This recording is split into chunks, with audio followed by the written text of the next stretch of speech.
benim çüngelim. Bağışla meni.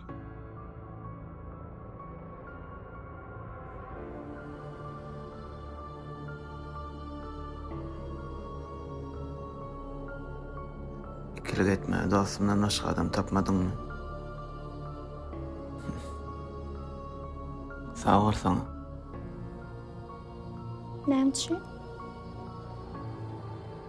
Özüň bile dostumam tanıttın. Gummar.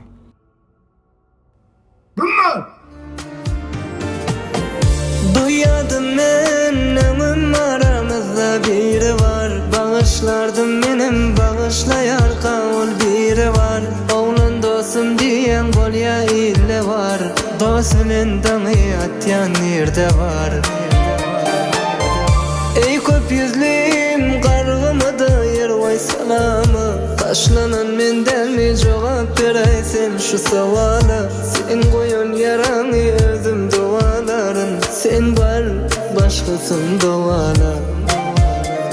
Şunça vakit geçirdim men edinlem denimden.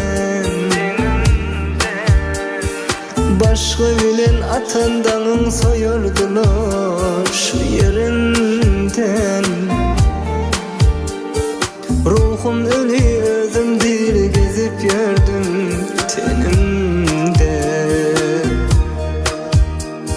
Sen o vakit bağıtladın enni küysep gel